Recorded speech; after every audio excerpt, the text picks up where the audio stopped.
Honourable Senators, there being 34 ayes and 19 resolved into committee. I'll take over. Thanks. I've got my reading glasses on, so... Well, just give me 15 minutes. Oh, take your time. Oh. They're all Mickeys, I think.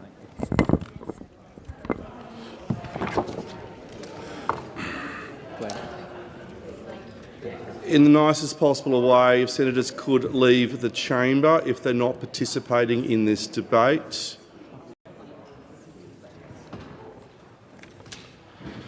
Is it the wish of the committee that the bill be taken as a whole? There being no objection, is so ordered. The question is that the bill stand as printed, and before I go to you, Senator Canavan, I will go to the Minister. Minister. I table a supplementary explanatory memorandum relating to government amendments to be moved to the bill.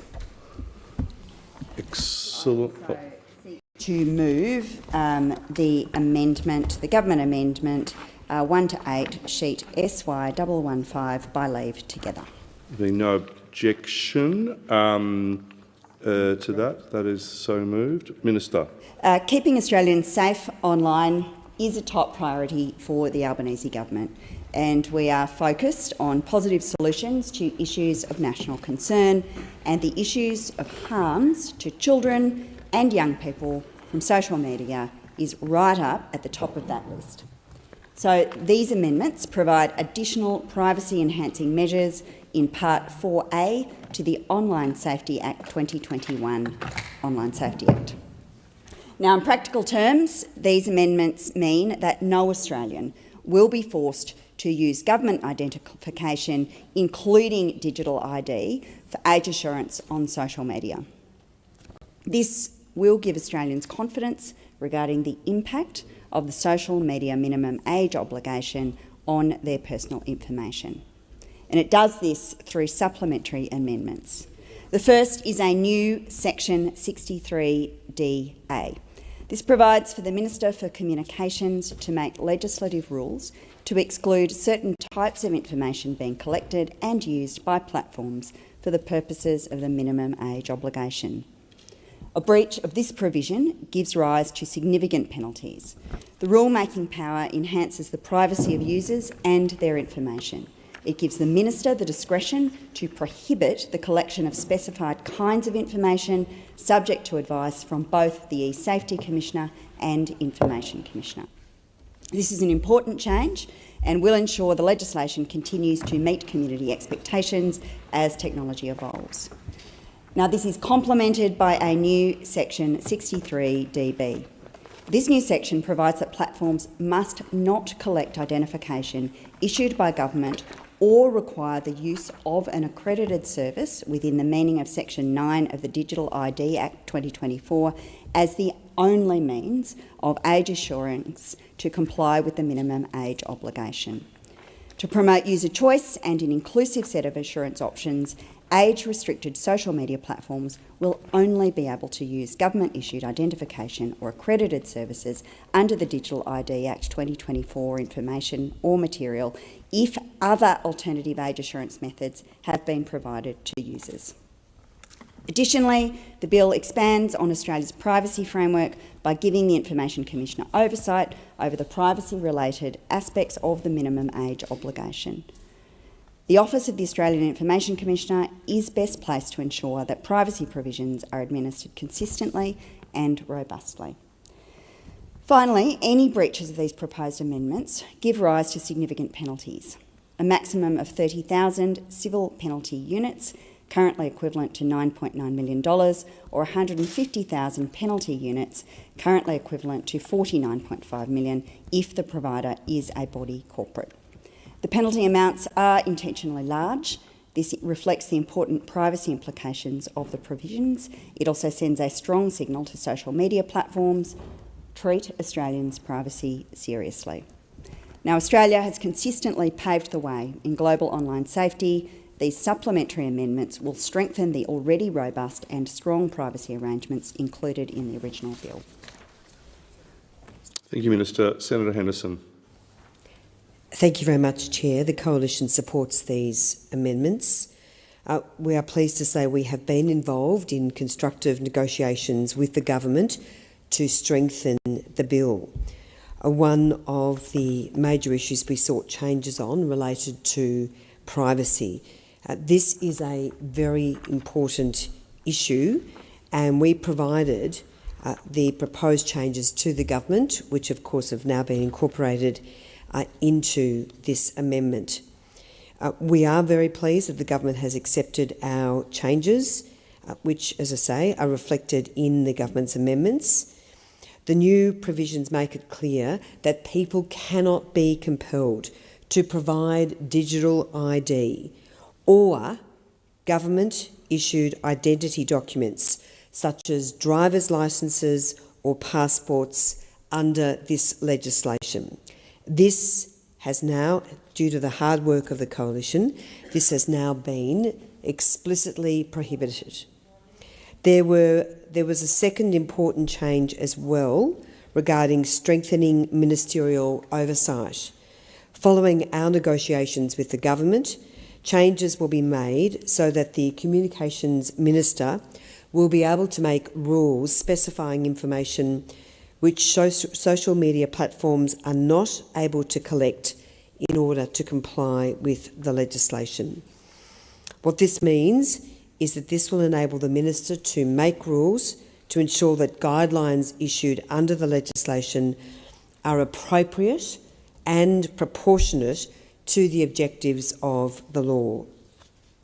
These are both very significant changes which materially strengthen the bill, and we do, of course, thank the government for agreeing to make these changes. The Coalition has, of course, led the charge on this bill, and we know, of course, what has driven this, Chair. What has driven is the very profound mental health concerns that so many young people are suffering as a result of social media.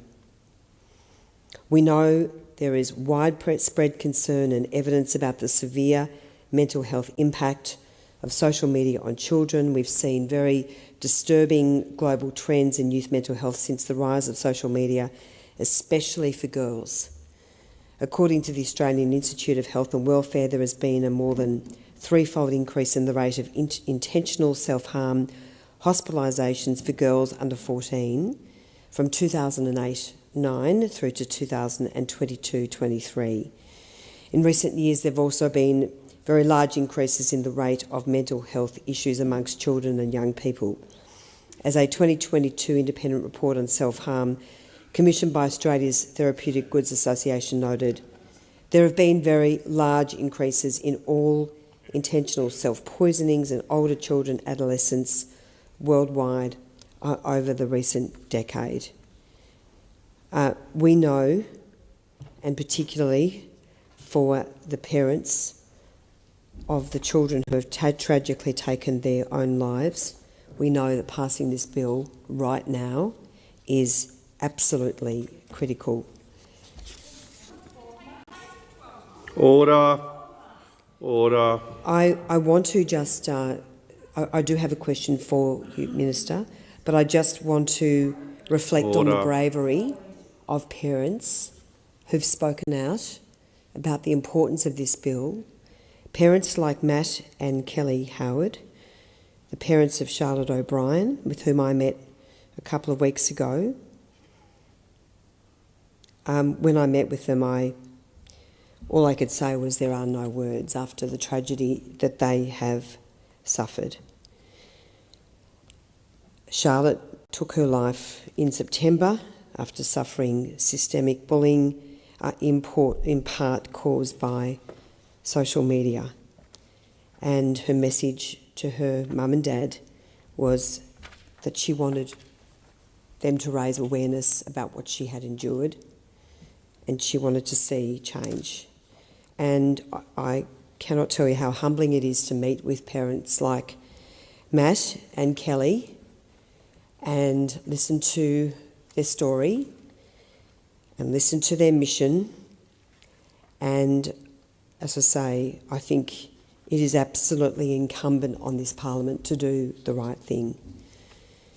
I want to particularly also commend both the Leader of the Opposition, Mr Dutton, who has led the charge on this. I'm pleased that the government has caught up, but Mr Dutton and the Shadow Minister for Communications, Mr Coleman, have really led the charge on behalf of the coalition. We have heard the cries of families who are suffering, and we cannot continue to allow this to happen any longer. So, to the Minister, does the government believe this legislation will force the tech giants to actually use their technology to help identify and remove underage kids?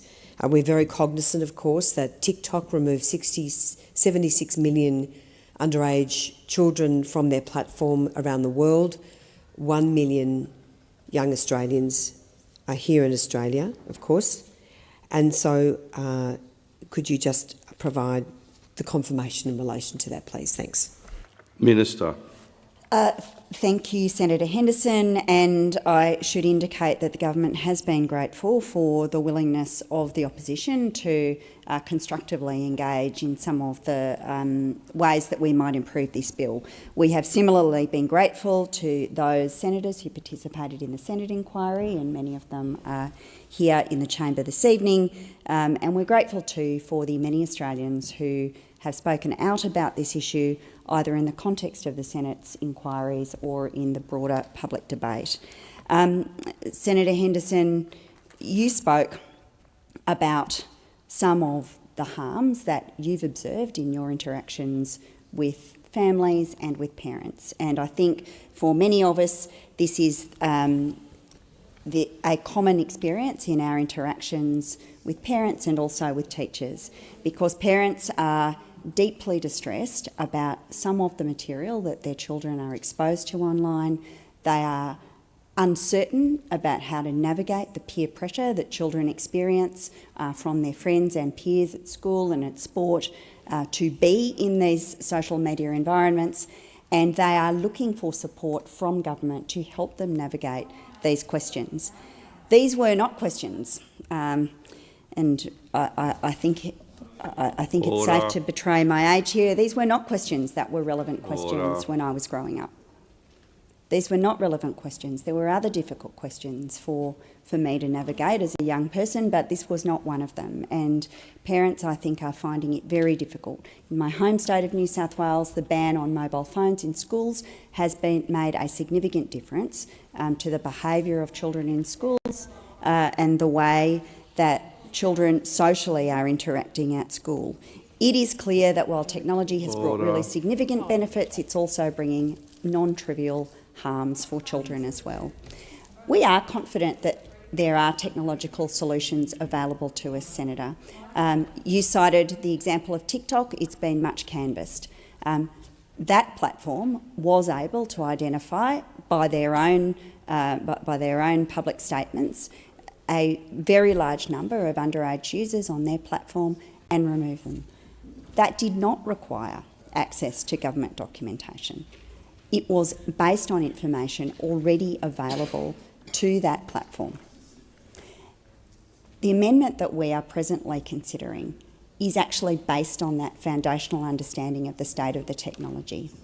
It may be that in some instances social media platforms choose to offer an option to users to provide government documentation. But what this amendment ensures is that that will not be able to be the only means, the only choice offered to a potential user. What this amendment seeks to do is in fact ensure that on every occasion when a person is asked to engage in an age assurance process, they have a choice. And it enlivens the obligations on technology companies to utilise the technology capabilities that they already possess to undertake this work and to make sure these platforms are safe and that people are using them in an appropriate way. Senator Rennick, sorry, did beat you, Senator Lambie. Senator Rennick has the call. So, you just said that taking mobile phones off children at schools has been very, very successful. The question I have is, why can't you take mobile phones off children when they're at home? We take the phones off our children in the bedroom. We take them off the phone during the weekdays. They're allowed to have the mobile phone or the devices on the weekend, but that's in between sporting requirements. Me forcing them to take the dog for the walk, the mother telling them to get out there on the trampoline, go gardening, whatever. So I'm confused as to why we can't have some good old-fashioned parental supervision. Whatever happened to the role of the family, the role of the parents in the family? And I've been advocating for years the need to have a parent to stay at home while you're raising your children, and I stayed at home for 4 years. I don't want to turn this into a saying women should stay at home. I've never said that, because Dad should stay at home more often. And indeed, I was just talking to Senator Hanson-Young yesterday. She's saying how she fought to have children in the chamber, and what a great thing that is. What a great thing that is. Yet again, we've got another example of whereby the government thinks it can solve a problem. And, I know Senator Henderson said before there's things like anorexia and, children are subjected to these things on the internet, and that's fair enough, they are. But these things have always been around. Kate Moss, she was being criticised back in the 1990s. I mean, I well remember Karen Carpenter, who died from anorexia, I'm not sure, in the late 70s or early 80s. So we always have to deal with issues with our children, and the important thing is that they have close parental supervision so that you can detect if something's going on. Now, the other thing is, and I've raised this before, but it's worth raising again, is that you can have software that monitors your children's activity. We do that already. We monitor our children. And it is effective, because we do have a middle child that loves to get up at about 3 o'clock on a Sunday morning, and the only way we can bust him is to actually, he sneaks the iPad into his room. He's terrible. So yet again, what guarantees do we have here that this is actually going to be effective? Because I think you'll find that children are very good at getting around laws. And what guarantees are we going to have that this is going to stop bullying? We can't stop bullying. This won't stop bullying per se. What will stop bullying per se is, again, having a parent keeping a close eye on the children while they're growing up, and being in touch with your children, so if they are being bullied, you're aware of it. And I'll note the question, a question raised the other day about VPNs. 33% of people in this country use VPNs, and I suspect most of that 33% are probably under 40, because most people over 40 probably wouldn't even know what a VPN is. And that's so virtual private network, and that's where effectively, and the reply from the government was, in estimates, was that, well, we're going to get the social media companies to track the person if they have a VPN through geo-tracking. So here we've got, again, Big Brother surveillance coming in and, watching every little thing we do, every breath you take. What is it? Every time we come down here, I feel like we're just holding the line, and we're not even doing that when it comes to government overreach and surveillance and command and control. So my question to you is, Minister, why is it that parents can't be encouraged to keep the devices from their children? You've just quoted an example of taking mobile phones off children in the schools, which is a good idea. Why can't that same very simple principle be applied in this situation when it comes to children having a social media account and monitoring that way? Minister. Thanks very much, Chair, and thanks for the question, Senator Rennick. Perhaps I can say this, Senator, we've been really clear, and actually many of the people participating in this debate, including the opposition leader, to be fair, have been very clear that this is not the only thing that we would advocate to support families in relation to some of these challenging questions, and nor do we expect this intervention to be a silver bullet. However, what we do hear from parents is that this is very significant and they are looking for assistance because they are not receiving the support that they expect should be available to them from the platforms themselves. And so one of the key features of the design of this bill, Senator, is that it really puts the onus on the platforms, not on the parents and not on the kids. We want platforms to simply take reasonable steps to ensure that users under the minimum age can't create or hold an account. Now, I think, based on the tenor of your questioning and your contribution just now, Senator, that you would accept the harms that are associated with excessive time online, at the very least, and it may be that you accept the harms associated with exposure to some of the more challenging features of social media. You know, in the United States, the Australian Psychological Association, for example, if you look at the evidence, found significant links between excessive social media use and poor sleep quality and poor mental health outcomes. And in particular, they pointed to the use of algorithms and the influence of those algorithms and, frankly, the near addictive nature of some of those algorithms because they increase the likelihood of exposing young people to content that is inappropriate or negatively influential, such as glorifying eating disorders, glorifying self-harm, or exposing young people to extremist content. I think it would be a matter of agreement across this chamber that those things are not acceptable and are not good for our kids. And it's why this bill, it's why this bill is being brought to this place. I said to you earlier in my contribution that the onus is on the platforms, not on the parents. Just for clarity, there aren't any penalties for Australians who gain access to an age-restricted social platform, and there aren't any penalties for parents or educators who provide that access. It's impossible, and we accept this, for governments to completely stop young people from accessing harmful products or content. But we can help. We can help by asking the social media companies to play their role. And one of the things that we hear, and it was discussed, as I understand it, at the hearing that took place into this bill, is the significance of setting norms, because the bill will set clear parameters and norms for our society and assist ensuring the right outcomes. Minister, Senator Canavan's on his feet. Relevance. The government and the opposition conspired to gag this debate tonight, and the minister's taken up about half the time, which I think was set aside for other senators who did not get an opportunity in the second reading debate to put some points of views. The minister is repetitively going over points that have been raised already in the second reading debate by government ministers. And so on the grounds of repetition, Chair, and with the limited time we have, I would ask if we could be succinct and give all senators the respect of an opportunity to contribute to this very important debate. I think the minister is in order, but I'm sure the minister is aware of the different views of the chamber. Senator Henderson, I was going to go to Senator Lambie. Well, I've actually made a ruling on that, Senator Henderson. Senator Lambie. Thank you.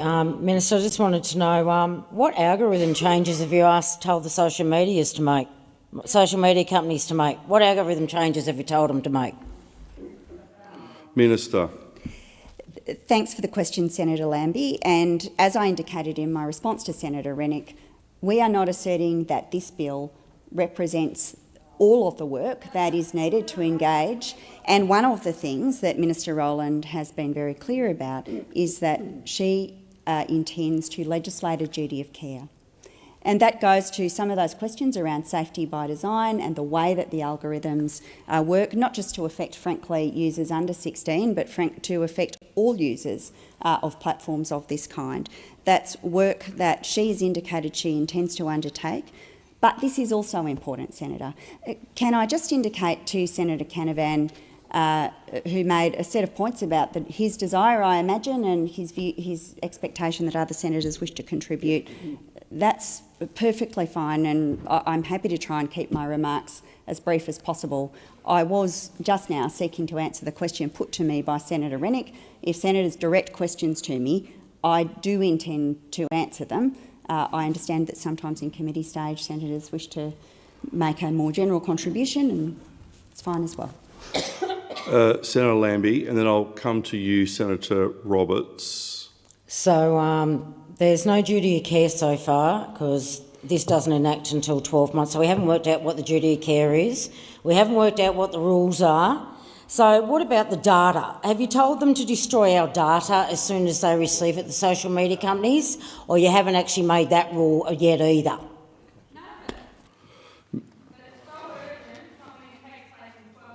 I was going to call the Minister, Senator Canavan, or do you want... Would you prefer that I don't answer the questions? I mean, it's challenging, Senator. I've been asked a question. Minister. Senator Lambie, the bill contains really explicit requirements for data that is collected in relation to age assurance, what it may be used for, and requirements for it to be destroyed. That is in the legislation. Senator Lambie, yes. Order. All I asked was, are the social media companies destroying that data when they have finished with it? It's simple, yes or no. I can't direct the Minister. Senator Hanson, please. I can't direct the Minister as to how they can answer the question. I'll make sure the Minister is aware of the question. I call the Minister. Senator Lambie, until the legislation passes, the privacy arrangements that are in the ledge are not in place. Social media companies are subject to some of Australia's privacy provisions, but the legislation actually establishes a higher standard in relation to the uses that may be used of information that is provided to these companies as part of meeting the requirements in this bill, and it also requires for the destruction of such data. Senator Cameron, so I was going to go to Senator Roberts, and then I will go to Senator Canavan, who I did say some time ago I would go to. So Senator Roberts, then Senator Canavan. Senator Hanson-Young, I'm just trying to make sure that it gets around the chamber. Are you seeking the call at all in relation to these amendments, or can I come to you after these other two senators? Well, this is a time-limited debate. I know, so I'm just trying to spread the time. I will want some time, yes. Senator Roberts. Thank you. My remarks are directed to the Minister, but also to people listening at home and to the Senate, and also to researchers and historians who will look back on this vote today in an attempt to understand what the hell the Senate was thinking. The amendment the government circulated, no doubt with the approval of the Liberal Party, answers that question. The Online Safety Amendment, Social Media Minimum Age Bill 2024, can act to force every Australian to be the subject of a digital ID in the name of keeping the children safe. And that's what my question is about, Minister. The committee accepted widespread public concern the bill was designed to force everyone to get a digital ID and promised to include an amendment to specifically rule that out. This government amendment, SY 115, that you've moved, new provision 63DB1, excludes the use of government-issued identification or use of a digital ID. Great. Except 63DB2 provides that if social media platforms can come up with an alternative means of assessing age that does not involve digital ID or government documents, then they can, wait for it, accept a digital ID identification. In effect, this amendment specifies a social media platform cannot use digital ID by itself, but it can use digital ID as part of a more comprehensive verification. There's no need to guess what that could be. This bill contains the answer: age assurance software. The company which has been awarded the tender for the age assurance trial is a British company called Age Check Certification Scheme, whose main business is the provision of digital IDs backed by age assurance software. TikTok has used age assurance software to remove 1 million underage accounts from TikTok in Australia. The software can tell if a person is, for instance, under 12. That's useful. The smaller the gap between the user and the target age, 16 in this case, the less accurate it is. This software can't tell age within 6 months, and there's no way of knowing the person turned 16 on the day of their application. You just can't tell that from a face scan. Accessing social media on your 16th birthday, and most likely for months afterwards, will require a second identifier containing that child's facial scan and their date of birth, which is a digital ID, which this company specialises in. You're setting them up. I've criticised this bill as an opportunistic attempt to capitalise on the public desire for better regulation of social media to force all Australians to get a digital ID. I'll say that again. I've criticised this bill repeatedly, as have others, as an opportunistic attempt to capitalise on the public desire for better regulation of social media to force all Australians to get a digital ID. This amendment requires a change in my language, which is now, this bill is an opportunistic attempt to require every child, once they turn 16, to get a digital ID if they want to access social media. What age does the government's digital ID start from? 16. What a coincidence! This wasn't the intention all along. That's misinformation. This amendment actually exposes the original intention of the bill. Your amendment exposes the original intention of the bill, which was hidden in what looked like a poorly drafted bill. It wasn't poorly drafted, it was deliberately dishonest, and the short committee referral, which the government fought against, has exposed the deceit. The truth is now out there, and the decision before the Senate is a simple one. A vote for this bill is a vote to require every child to get a digital ID on their 16th birthday. Compulsory digital IDs aside, there are many other reasons to not pass this bill. I will now share with the Senate and with posterity the words of Australia's Human Rights Commission on the bill. One Nation fully supports the Commission's position, which deserves to be included in the Hansard record of the debate. I'll quote, "Social media is a vital platform for young people to share their ideas and opinions, engage in dialogue and participate in social and cultural activities. It can be a valuable educational tool by providing access to diverse perspectives, new and learning opportunities, as well as vital information about health, well-being and safety. A blanket ban risks unjustly curtailing these freedoms. Social media is integral to modern communication and socialisation. Excluding young people from these platforms may isolate them from their peers and limit their ability to access much-needed information and support. This is particularly important for young people from marginalised, vulnerable or remote communities. The social media ban will rely on effective age assurance processes." This is their words, Human Rights Commission. "The social media ban will rely on effective age assurance processes being adopted, which means that all Australians may be required to prove their identity in order to access social media. This may potentially require all Australians to provide social media companies, all Australians, to provide social media companies with sensitive identity information which poses a risk to our privacy rights in light of recent examples of data breaches and personal information being stolen. Technical workarounds, such as VPNs and false age declarations, may undermine the effectiveness of the ban. Additionally, a ban will not address the root cause of online risk or make the platform safer for everyone." End of quote. The workarounds to this measure have not received enough debate. The bill carves out gaming sites, many of which have a chat feature. Children will move over to chat rooms and gaming sites which are not supervised. TOR, and more accurately onion routing, will provide another avenue for communication which is designed to make supervision exponentially harder than mainstream social media platforms. I have advice from a leading internet security company that peer-to-peer social media is making a comeback, which again is harder for parents to supervise than current social media platforms. As a result of this legislation, children will be exposed to more harm, not less. I had a call from a constituent. It's not often Senator Hanson-Young tells me I'm right. I had a call from a constituent a moment ago who called their local Liberal Member of Parliament about this bill and was told, "Oh, it's okay, you can just sign up for your children." With age assurance software, that will not work. With digital ID connected to age assurance software, the social media platform will know what you're doing.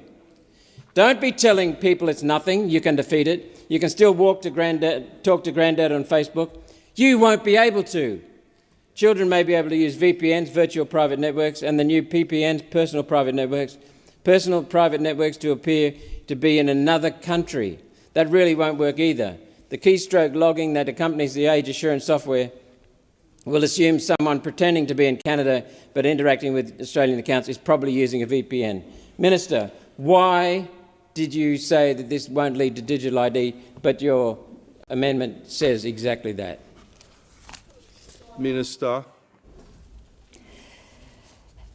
Thanks, Chair. I appreciate the many pieces of advice I've had about how I might answer questions, but I'll answer the questions in the way that I think is most appropriate to give Australians the information that I think is necessary in relation to the bill. So thanks for all of the free advice, but I'll just answer the questions.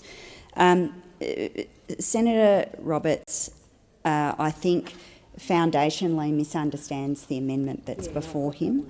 The amendment specifically seeks to set up the circumstances where a platform may not require a person to provide a government form of identification, including identification within the meaning of Section 9 of the Digital ID Act, as the only means of assuring age. The platforms must provide another opportunity, and it's to deal with the concern you raise and others have raised, Senator, which is that you do not believe that it ought to be compulsory for such material to be provided for the purposes of age assurance. That is precisely what the amendment before you seeks to do. Senator Canavan. Very much, Chair. Well, look, I think from the debate it's very clear that we are not sure yet whether this hasty, blunt attempt will do anything to reduce the social harms to children of social media. But what we do know for sure is that we have successfully disillusioned a whole generation of Australians with Australian politics. A whole generation of Australians have watched this saga, this sordid saga over the past week play out and be completely disillusioned with their democratic process that they should have an involvement in, that we've completely denied them their voice. I mean, maybe we've scheduled the debate for 10:30 p.m. on the last day of school because we know that all the people that will be impacted by this ban will be at bed. It's past their bedtime. They can't even watch it. They haven't been able to have a process through the Senate inquiry. We had 15,000 submissions in 24 hours, and we had an inquiry of 3 hours the day after. And nobody, of course, could read anything but a fraction of those submissions. Only less than 1% of them were published on the website before the report. This is an absolute outrage and a stitch-up of grand proportions. And I don't think it's going to work. And I don't have time tonight because I want to let other senators speak. I don't think it is going to work. I know that the stitch-up is in, so I am going to try and make the bill better. I am going to try and fix the issue that Senator Roberts logically pointed out there. Why are we letting digital ID be a means of identification at all? It's not used at the moment at all, really. It's not in widespread use. So why don't we just rule that out right now? If it's something that comes into use in years to come, we can always change the law. There's a review built into this law in 2 years' time. We can do it then. If we were serious about responding to the concerns about digital ID, let's just get rid of it. And my amendment would do that. I've also think, why is it that we've got this bill that seeks to, we say, the minister says, to help parents, and the word parent is not mentioned at all in the bill? There's not a single mention of the word parent in this bill. Why? Why? Why aren't we helping parents rather than try to replace them? That's what this bill tries to do. It tries to set up a nanny state where we think here in Canberra that we can pass this law and all look how great we are, pat ourselves on the back, how we've saved the world, when it won't do that and it won't help at all. Parents use their own agency, their own interaction with their children to use social media responsibly. So I have an amendment which would allow some children to continue to use social media with parental approval. It's based on the law in Florida that's just gone through. Our inquiry barely looked at that law. It went through after an actual process. It got vetoed by the governor in the first instance. It went back to the Congress in Florida and they've improved it. That's the way a democracy should work. But we've just completely rode roughshod over that through this hasty process, truncated process this week. I have another amendment that would seek to narrow the definition here. There's a ridiculous definition in this bill which captures basically any app that enables interaction between two or more people, which is basically everything you do on the internet. It's going to cover apps like Strava. For bike riding, it's going to cover apps like Deputy that are used for people who work. 14-year-olds can get a job, but they can't have social media, apparently. Now, I know the minister's going to say that, oh, we'll exempt them and we'll do all this, but why? Why create this uncertainty when, again, the Florida law has a much more targeted definition which focuses the law on apps which cause social harm? That's what we should be focused on here. Now, I don't have the time to go through the others in detail. I want to let other senators have their turn. But I do come back to the point that a whole generation has been activated by this process. There is a silver lining here, perhaps. Right now, a guy called Mr. Anthony Kaloof is running a live stream of our broadcast here. He has 38,000 people watching. The official YouTube channel of Parliament has 800. He's got 38,000 young people absolutely pissed off with this Parliament right now watching. They are totally angry, and those people are going to grow up. And they're going to keep voting. And I think there's going to be a lot of change coming to our Parliament in years to come if we keep ignoring those people like we are tonight. Senator Hanson-Young. Thank you. And what a sham this is. And this is a piece of legislation that does not do what the government or the Leader of the Opposition propose that it does. It doesn't make social media safer. It doesn't make children and young people safer online. It's a sham, but the whole process has been a sham. Rushed through, limited inquiry, 3 hours of inquiry, no ability for the bureaucrats to actually answer questions properly, all under the guise that this was urgent and needed to be done, but it doesn't even take place for another 12 months. I tell you what this is about. This is about the pretense that parents over the summer holidays can tell their kids it's illegal to be on your phone. It's illegal to be on social media. Get off it. The Prime Minister says, the Leader of the Opposition says, the Parliament says it's illegal, kids. Not my fault, I'll take it away. It doesn't actually make social media safer for young people. And that's the devastating thing about this. Because we know that there are families who are struggling with this.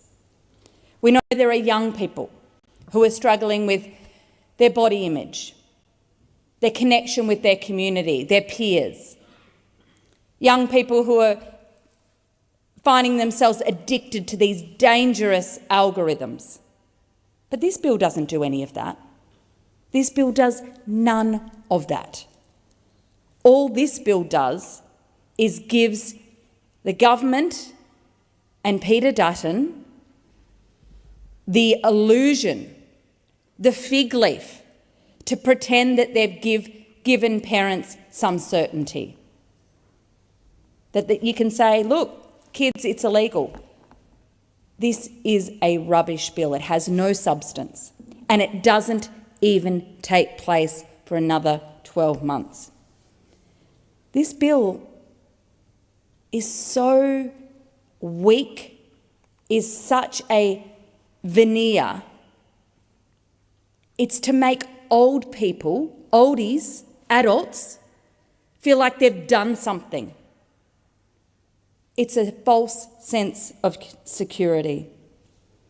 It's also obvious that the people who have drafted and fought for the particular elements of this bill actually have no idea how young people engage with the internet.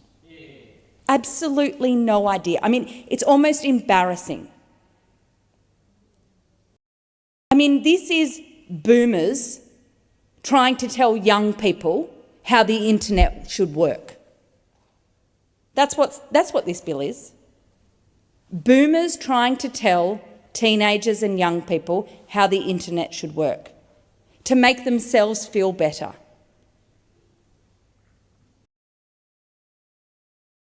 We've got Australian artists in this country who have only been discovered because young people have found them on YouTube, have engaged with their music, their creativity. This is going to put an axe through Australian creatives. Government hasn't even thought about that. The opposition leader hasn't even thought about that. The consequences of this bill are going to reach far further than this government and this parliament has been able to uncover. It is being rushed through. It hasn't been considered properly. It's not even going to take place for 12 months. There is no excuse for doing it in this way, except for the desperation that the Prime Minister had to match the dare that the Leader of the Opposition put, which was get it in place before Christmas. It's pathetic. It's a headline. It doesn't do what they say it will do. It creates a more unsafe culture and platform and environment, and will have unintended consequences. I can't fathom who in either the Leader of the Opposition's office, who's advising him, and who is advising the government to understand that this was a good idea to rush through. The Leader of the Opposition called the Prime Minister's bluff and he blinked. Silly, silly, silly. This is a piece of legislation that says boomers want to control what young people access online. They don't even know how it works. It's pathetic. Senator Antic. Look, we are running out of time, which is the most regrettable part of this entire situation. And I mean, all of us here had a lot to say about this bill because it's so complicated. One of the issues we've got is that this required a deep, fulsome look, and we actually got this bill introduced into the House, I think this time last week, Thursday of last week. It was then put through to a committee hearing on the Monday, and then the report was delivered 2 days ago, and here we are, which is an extraordinary sequence of events for something that is highly, highly complicated. And we've just heard Senator Hanson-Young quite rightly say that we don't know what the long-term effect of all of these on various platforms is. We don't know because it keeps evolving. This time last week, we were told Snapchat was out and YouTube was in terms of the ban. So, I mean, how far we've come in a week, you know, it's extraordinary. And I mean, look, we all hear the stories about bullying. We all hear and have a lot of concern about those. We don't want to discount those concerns by any stretch, but we are in the process in this chamber tonight, of throwing the proverbial baby out with the bathwater, because we've heard the Human Rights Commission, we've heard commentators and others from across the country tell us about the thing that we're not talking about, which is the value of social media to kids. Commissioner Finlay from the Human Rights Commission wrote an article in the paper this week stating very clearly and very correctly that in fact there are lots of instances where children benefit greatly from social media, including, but not limited to, instances of social isolation, of the tyranny of distance, and sometimes even with learning difficulties and so forth. So this just has not been considered enough, and the fact that we're standing here now rushing with 10 minutes to go when we many of us couldn't even make proper contributions to a second reading debate is a disgrace. So we cannot, and Senator Canavan's absolutely right with what does this message say to the children of this country when we have spent all day talking about ourselves in this building, by the way, as we do all the time, and we've crammed this critical legislation into making senators juggle between ministerial answers which are being filibustered. I mean, this is just not the way to conduct a democracy, and I think we're much the poorer for it. So I'm going to cut to the chase because I think we still do have other senators. I think we do. Look, let's be very clear about this. We don't know if this is going to work, and we don't know if it will have any impact on the problem they're trying to solve here. If you want to see some of the most egregious abuse you'll ever see online, go online to a Call of Duty game and listen to the kids going at each other, talking about people's...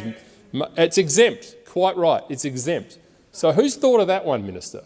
Who's taken that into account, and who ultimately is going to take responsibility when this goes the way of the Hindenburg, which it will, because it is a disaster waiting to happen?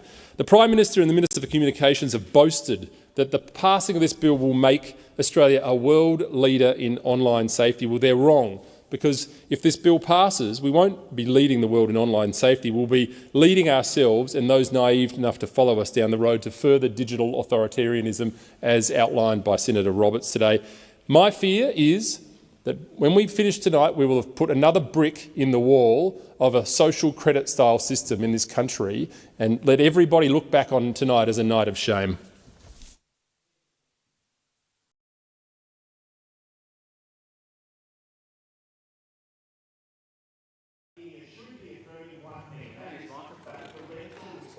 Just hold on, Senator Babet, you have the call. Please put his microphone on. Senator Babet. Thank you. End of the day, like I was saying, the most important thing that we should all be thinking about and talking about in here is to affirm that parental responsibility rests in the hands of parents, not in the federal government. And I would have thought that was a very simple statement, but apparently it's not. Apparently the government has to be our daddy now. And I think it's absolutely ridiculous. And the fact that the Labor Party, along with the Liberal Party, have come together to take away parental rights, parental response, in my opinion, is shameful. It's shameful. The fact that we are now in a position in this country where the government is so big, so unwieldy, so, in my opinion, authoritarian-leaning, that it's making decisions for parents is just wrong. We didn't even get a chance to properly debate this bill. We didn't even get a chance, not even a chance. Look, mums and dads are the best people to raise their children as they see fit. It's their right, it's their responsibility. The government's determination to do the job of parents by this blanket ban of under-16s, it undermines that primacy of these parents. Like I said before, it's not the state's role to go around telling 16-year-old and under what they can and they can't do. Can you have friends on TikTok? No, the government's going to decide for you. Can you see your family photos on Instagram? The government's going to decide that for you. Can you get the news off Elon Musk's X platform? The government is going to decide that for you. It's wrong. It's wrong. Decisions are for parents. It's an intrusion of the state. For that reason, obviously, I'm not going to support this bill. I don't agree with it at all, And like Senator Antic mentioned before, it is another brick in the wall of an authoritarian digital tyranny that most people can't even see is being built around them right now. In my opinion, this bill's got nothing to do with kids. Like Senator Canavan said, parents doesn't even appear in the bill at all. It's about building that digital prison. It's about age verification for everybody in the country. Now, we all know, whether the minister will admit it or not, that digital ID is the foundation of a coming social credit type system, combined with digital currency. In the future, you are enabling a system right now where the government will be able to control every single facet of your life and what you do online. We are slowly creeping towards this totalitarian state. Very slowly creeping towards it, but it is happening. It is happening. At the end of the day, this bill is obviously ill-conceived.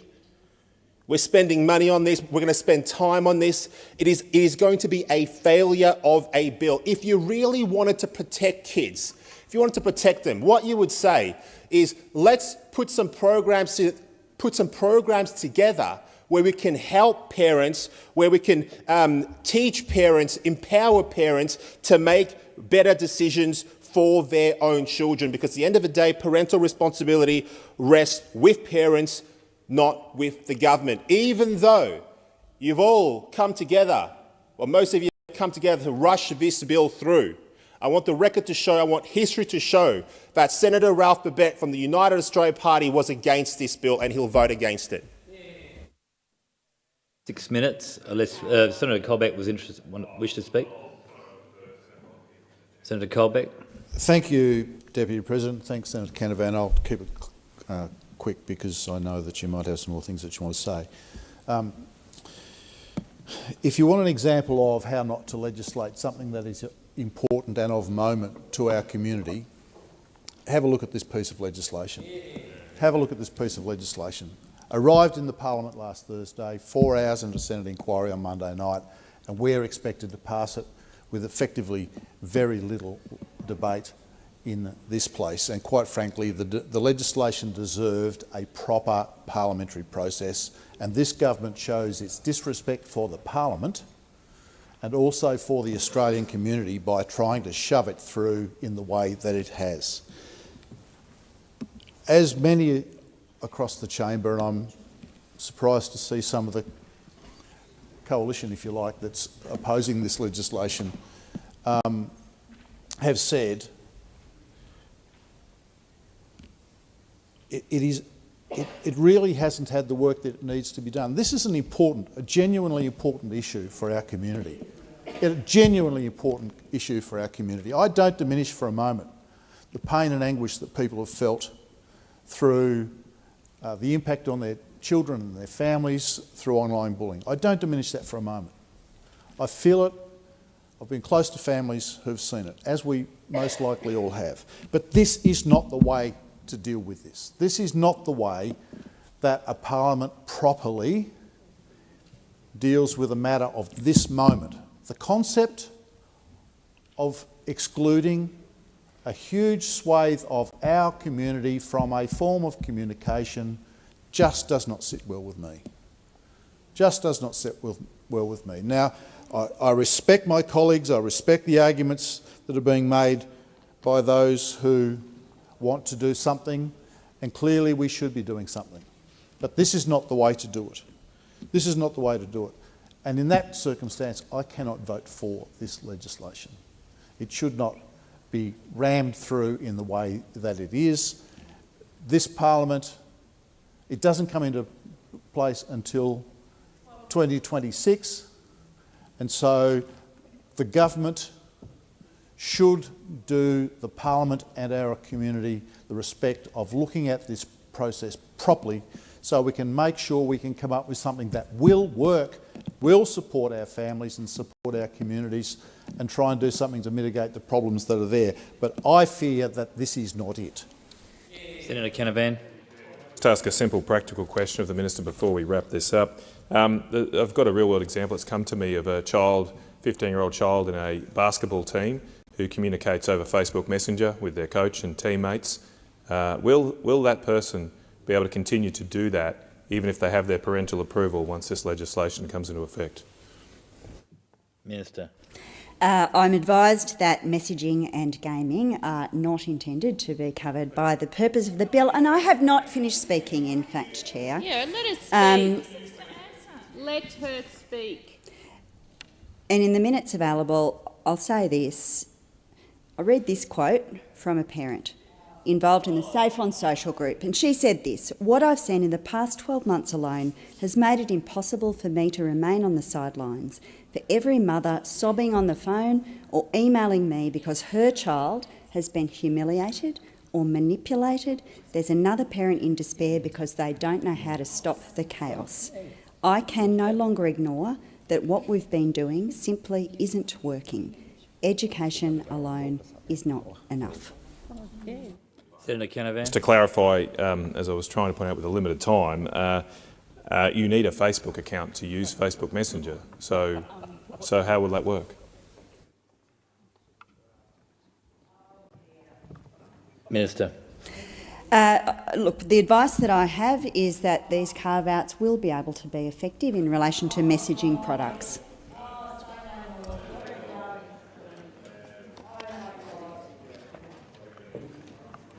Senator Canavan, thank you very much. Just in the final 20 seconds, I know, as I say, this live stream, I mentioned, up to 45,000 people watching now. They're obviously very disappointed with the process this place has gone through.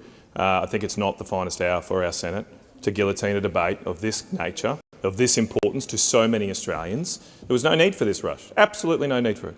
We could have done this next year. Could have still had the start date that's intended. It's a real shame. It's a shame that we've got to this state in the Australian Senate. The time has expired. Senators, order.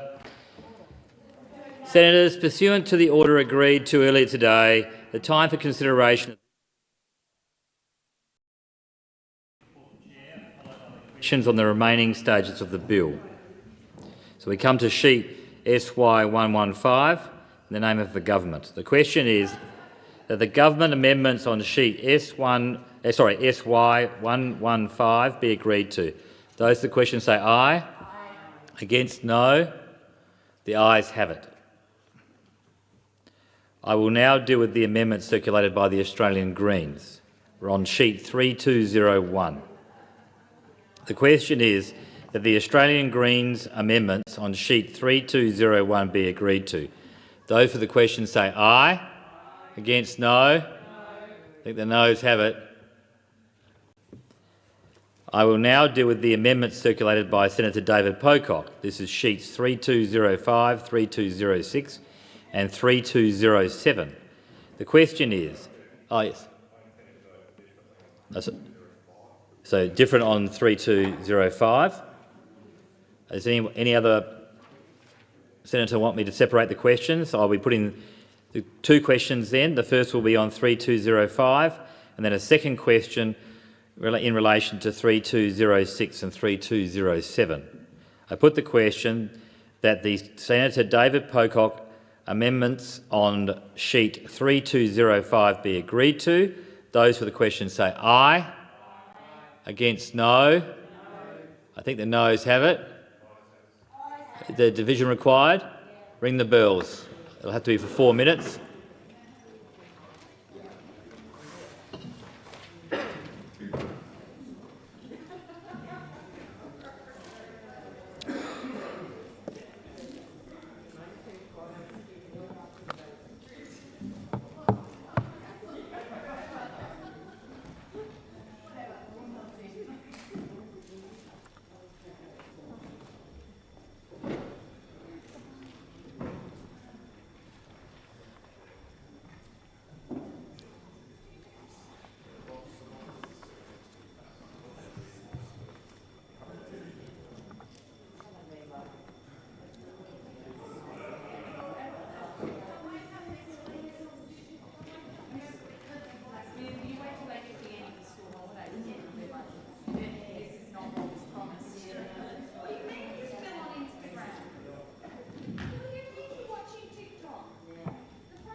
The question for the committee is that the Senator David Pocock amendments on sheet 3205 be agreed to.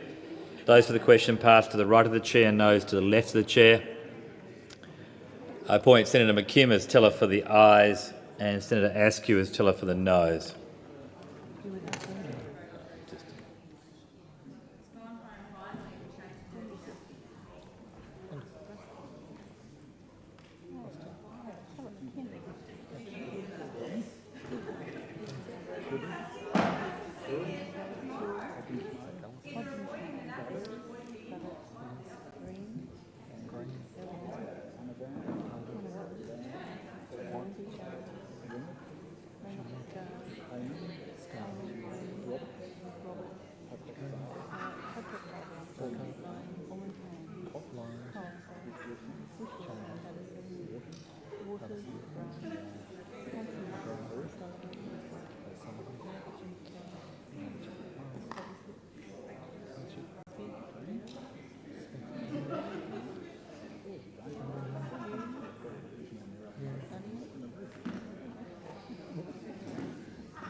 Honourable Senators, there being 19 ayes and 34 noes, it's passed in the negative.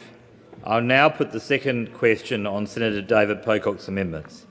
The question is that the Senator David Pocock amendments on sheets 3206 and 3207 be agreed to. Those for the question say aye. Against, no. I think the noes have it. I will now deal with the amendment circulated by Senator Canavan. So we come to sheet 3181. The question is that item 6, Schedule 1, stand as printed. Those for the question say aye. Aye. Against, no. The ayes have it. Do you want a division? Division required. 1 minute bells. Ring the bells, 1 minute.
Lock the doors.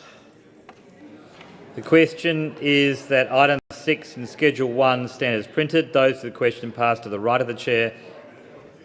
Noes to the left of the chair. I appoint Senator Grogan as teller for the ayes and Senator Canavan as teller for the noes.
Honourable Senators, there being 35 ayes and 19 noes, it's resulted in the affirmative.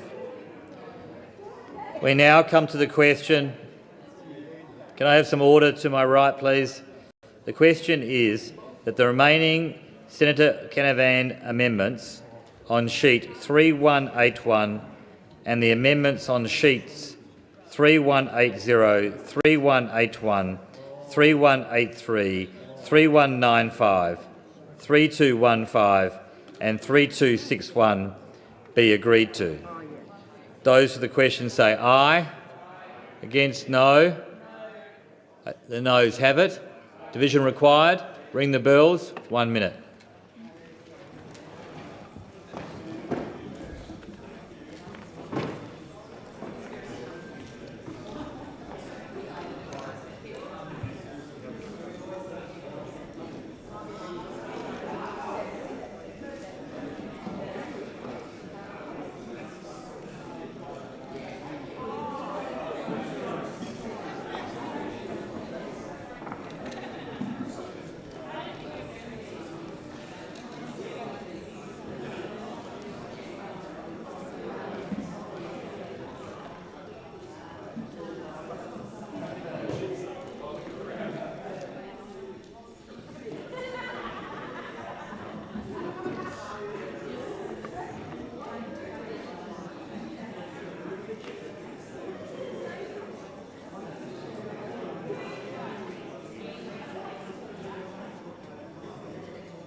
Lock the doors.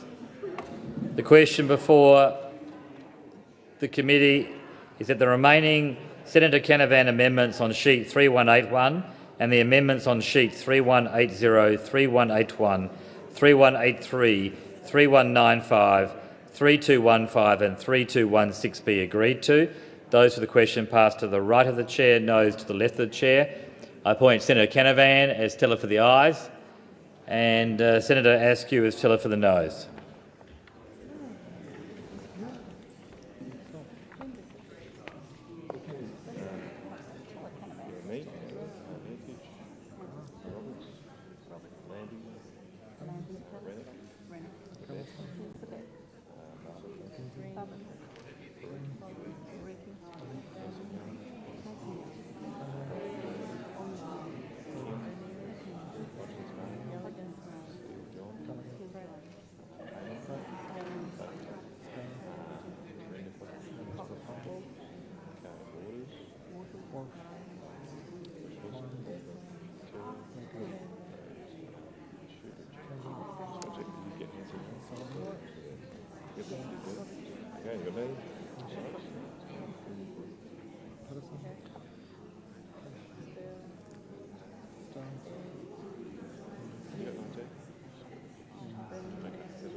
Yes, that's the I was briefly with show, but that was a long time ago now. Yes, yes, it was only a few months while Barry so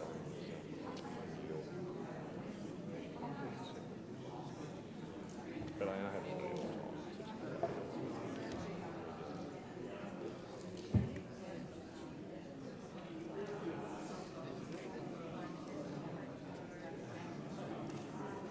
Honourable Senators, there being 19 ayes and 35 noes, it's passed in the negative. Pursuant to order, I will report the bill.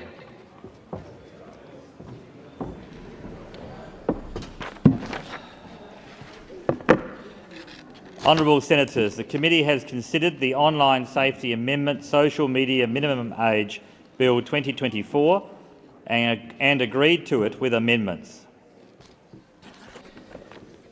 The question now is that the remaining stages of the bill be agreed to and the bill be now passed. Those for the question say aye. Aye. Against, no. I think the ayes have it. Division required. Ring the bells. 1 minute.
Lock the doors.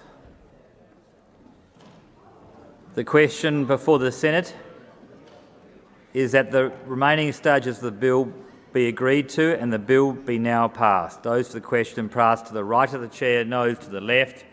Appoint Senator Grogan as teller for the ayes and Senator McKim as teller for the noes.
Honourable Senators, there being 34 ayes and 19 noes, it's passed in the resolved in the affirmative. Clerk. Bill for an Act to amend the Online Safety Act 2021 and for related purposes.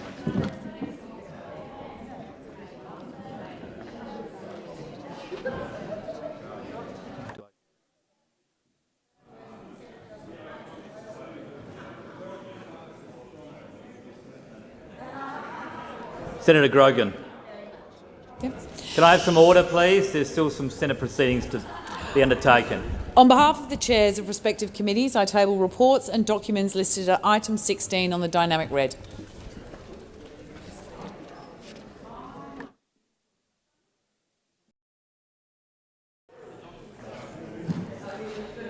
The President has received letters requesting changes in the membership of committees. Minister. Thank you, Deputy President. I seek leave to move a motion to vary the membership of committees. Is leave granted? Leave is granted. Thank you. I move that senators be discharged from and appointed to committees as set out in the document available in the chamber and listed on the dynamic red. I put the question. Those for the question say aye. Against no. The ayes have it.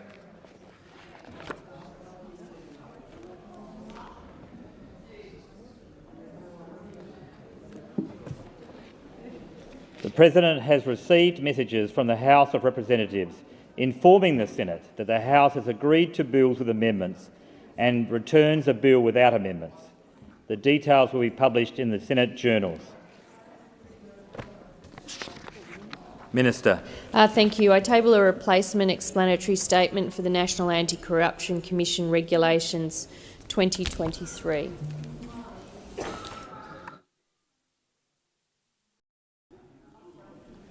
Minister. Thank you, and this will be the best news for everybody here this evening. I move that the Senate at its rising adjourn till Tuesday the 4th of February 2025 at midday, or I'm very happy to be bringing you this good news, or such other time as may be fixed by the President, or in the event of the President being unavailable by the Deputy President, and that the time of meeting so determined shall be notified to each senator, that leave of absence be granted to every member of the Senate from the end of the sitting today to the day on which the Senate next meets, and that the Senate do now adjourn. I put the question. Those for the question say aye, against no. The ayes have it. The Senate stands adjourned and will meet again on Tuesday, 4th February 2025 at 12 noon. Happy Christmas and Hogmanay.